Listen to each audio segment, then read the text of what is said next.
გავრცელებულ კადრებთან დაკავშირებით კომენტარი გააკეთეს ბუტარო ბაკიძის ოჯახის წევრებმა, მათ ჩვენი კორესპონდენტი თამარ ჩანტლაძე ესაუბრა. თამარ, რას აცხადებენ ამ კადრებთან დაკავშირებით ოჯახში? და ჩვენ ცოტა ხნის წინ ვესაუბრეთ ბუტარო ბაკიძის მშობლებს. ოსორო ბაკიძე ამ თემაზე საუბრისგან თავს იკავებს და მას ჟურნალისტებთან კომენტარი არ გაუკეთებია. თუმცა ერთადერთი ამბობს, რომ ის ბუტარო ბაკიძის ყროლობასთან დაკავშირებით დამატებით ინფორმაციას, დამატებით დეტალებზე მხოლოდ ღია ეთერში ისაუბრებს. რაც შეეხება ბუტარო ბაკიძის დედას, ია მეტრეველის განცხადებით, მასალა, რომელიც დიდუბეთ ჩუღურეთის პოლიციის სამმართველოს ყოფილმა უფროსმა ირაკლი ფირცხალოვამ ცოტა ხნის წინ მედია საშუალებებით გაავრცელა, არის ფაბრიკაცია და დამონტაჟებული. გაგიჟებული ვარ იმაზე, რომ მიქაძე და დონაძე, რომელიც არიან ავაზაკები და ეხა ფირცხალავა კიდე, რომელიც გამოირჩევა განსაკუთრებული სისასტიკით. მე არ მესმის, როგორ უნდა ეძლეოდეთ ამ ხალხს კიდევ ამდენი სუფლება, ეგ ყველაფერი იმიტომ ხდება, რომ ჯერ არავინ არ არიან დასჯილები.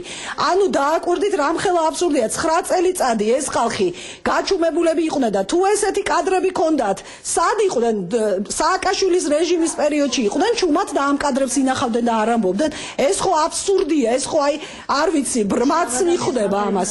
ოიძახის რომ მისი მეგობრები არ იყვნენო, მაგას არავითარი მნიშვნელობა არ აქვს. მართალია, იქიდან ორი ბიჭი იყო, ბუტას ერთი მეგობარი და მეორეს იცნობდა უბრალოდ ინსტიტუტიდან, მაგრამ ეს არაფერს არ ცვლის, იმიტომ რომ ეს ბავშვები აბსოლუტურად უდანაშაულოები იყვნენ და არც მანამდე იყვნენ არაფერში შემჩნეული და არც ეხლა და ეს ბავშვები რამდენიმე მათგანი ციხეში გამოამწყვდიეს და ზეწოლა მიდიოდა, რომ იქნებ ერთი იარაღი მაინც აღიაროთო და ეს ბავშვები უბრალოდ ვერ გატეხეს და ტყუილი ვერ ათქმევინეს, იმიტომ რომ აქ ბუტას ფაქტორი იყო და ბავშვი რომ ისედაც ბანდიტად მონათლეს და 19 წლის ანგელოს ბავშვს წაართვეს სიცოცხლე და ოჯახი დამიქციეს საერთოდ და ამდენი სუფლებას ნუღარ აძლევენ რა, იცით რა, მაშინ მესროლონ მეც და ჩემ შვილთან ერთად დამიმთავრონ ისედაც გამწარებული სიცოცხლე. უკვე აუტანელი ამ ყველაფრის გაძლება, რომ ავაზაკები აქეთ მიტრიალებენ ეხლა რაღაცა საქმეს უკუღმა. თურმე ამდენი ხანი 9 წელიწადი სააკაშვილის მთავრობის პერიოდში სიმართლე იცოდნენ და თურმე არ ამბობდნენ. ეს ვის ატყუებენ ამით? ამ მასალის ნახვის შემდეგ თქვენ ამბობთ, რომ საქმეში რეალურად არაფერი არ იცოდა, ანუ ახალი არაფერი. რა თქმა უნდა, არაფერი, ეს არის მონტაჟი, ჩვეულებრივი, ეს არის დონაძის ახალი სიბინძურე, დონაძე რა სხვა რითი არის გამორჩეული დონაძე.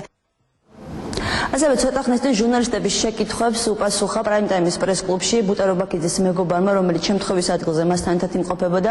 ირაკლი მიქაბერიძე აცხადებს, რომ მის მანქანაში იარაღები ბუტარო ბაკიძის სიკვდილის შემდეგ სწორედ პოლიციელებმა ჩადეს.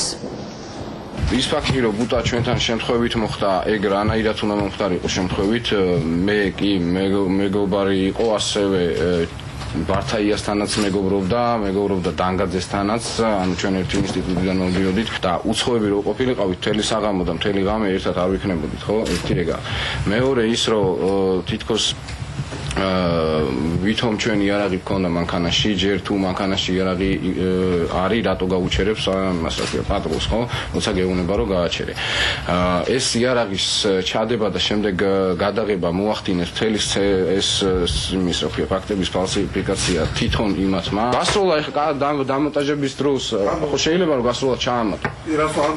თვითონ ის ფაქტი ხო არ ჩანს, რომ იმ გასროლის ხმა ისმის, ხო? ეს თავისუფლად შეიძლება სიტყვაზე მონტაჟი და გაფუჭებული ის თუ მანამდე იყო ეს კადრები, რატო არ გავცელდა და რატო გვაძლევდა იმის საშუალებას, რომ ეს ერთხელ დღეს ხوار დაიწყო, ეს თავიდან იმ დღიდანვე ჩვენ ვამტკიცებდით და ვძოლობდით იმისთვის, რომ ჩვენ ვიყავით უდანაშაულო და იყო უდანაშაულოდ მოტივი. ბუტარო ბაკიძის დედა ამ ვიდეო მასალის გავრცელების შემდეგ გეგმავს, რომ პროკურატურაში შეიტეროს განცხადება და პროკურატურამ დაადგინოს ამ ვიდეო მასალის ექსპერტიზა.